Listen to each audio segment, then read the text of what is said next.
Assalamualaikum warahmatullahi wabarakatuh. Salam sejahtera bagi kita semua. Shalom, Om Swastiastu, Namo Buddhaya, salam kebijakan. Yang pertama-tama yang saya hormati Dr. Posma Saringguna Johnson Kennedy Hutasoid, ST, SE, MSI, MSE, selaku dosen mata kuliah Ekonomi dan Bisnis Indonesia. Saya kelompok 4 yang beranggotakan 2 orang, yaitu dengan saya sendiri Rifo Meisal dan teman saya yaitu yang bernama Khairul Imam. Saya ingin mempresentasikan dengan topik pembahasan jenis krisis ekonomi dan jalur transmisi dampaknya.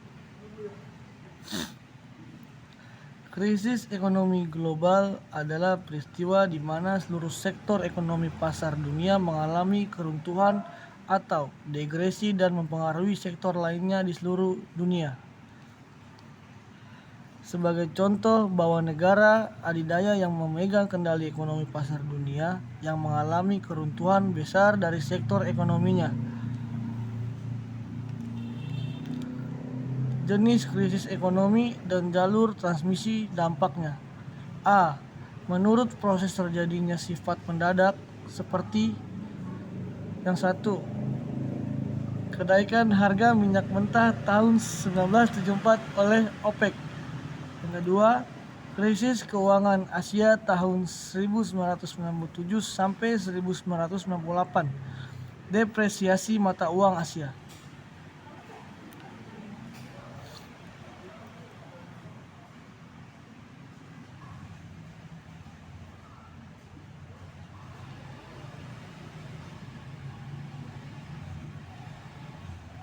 Jenis krisis ekonomi dan jalur transmisi dampaknya. B. Sifatnya tidak mendadak.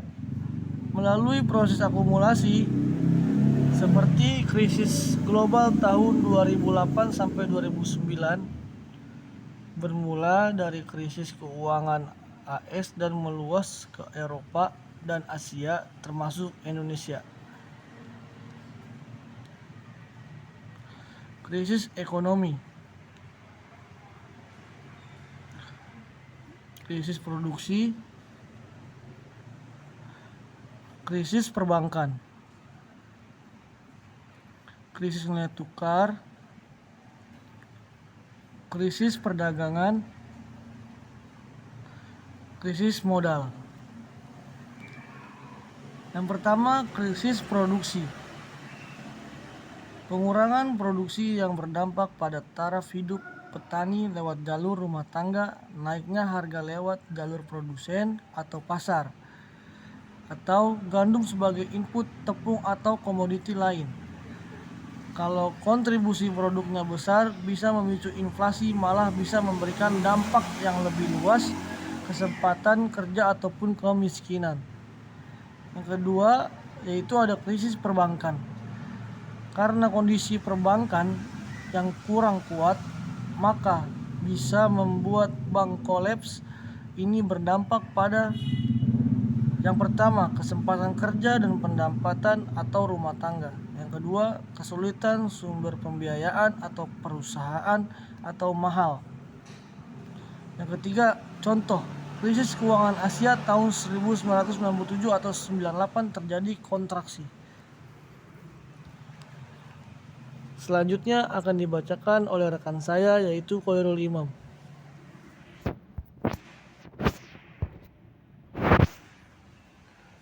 Krisis nilai tukar. Depresiasi rupiah terhadap mata uang asing akan berdampak terhadap impor dan berlanjut pada ekspor. Yang impor kontennya tinggi, volumenya akan menurun, harga mahal dan memicu inflasi. Kemudian sebaliknya, untuk ekspor yang bersifat lokal konten, nilai ekspor dalam rupiah akan meningkat bila pelaku ekonomi bisa. Kemudian ada krisis perdagangan, yaitu ada aspek ekspor, yaitu harga perdagangan internasional turun, permintaan dunia turun drastis. Penurunan ekspor akan berdampak ganda dalam negeri.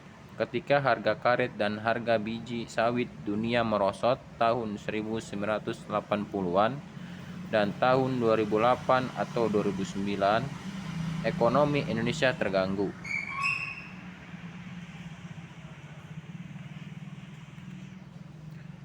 Aspek impor.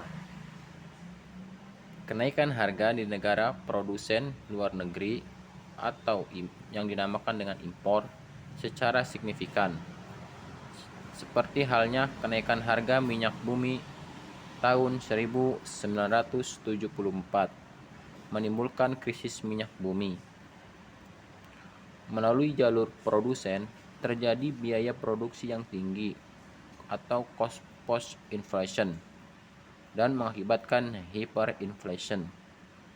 Pada jalur rumah tangga terjadi kekurangan kesempatan kerja.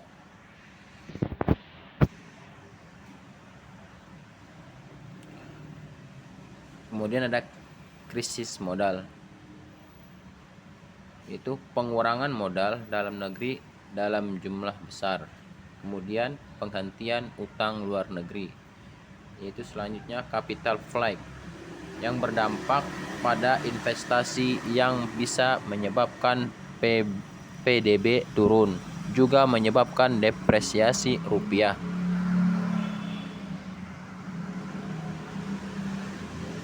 Imbas bagi Indonesia.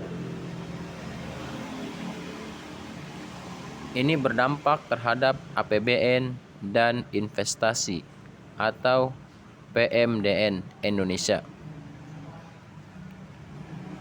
Yang pertama, terlihat dari menurunnya output dan pendapatan di sektor perkebunan karet dan sawit. Yang kedua, hal yang sama terjadi pada waktu jatuhnya harga garmen. Industri garmen di Jakarta dan Jawa Barat terpukul. Selain ekspor, juga bisa terjadi pada sektor pariwisata dan transfer in dari TKI World Bank Report.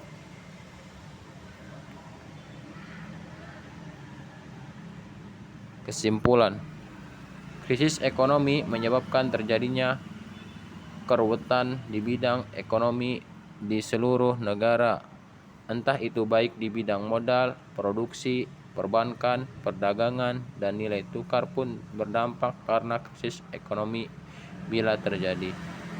Krisis ekonomi juga ada yang datang tanpa ada tanda-tandanya. Krisis ekonomi seperti inilah yang membuat seluruh negara terkena dampaknya. Sekian presentasi dari kelompok 4. Terima kasih.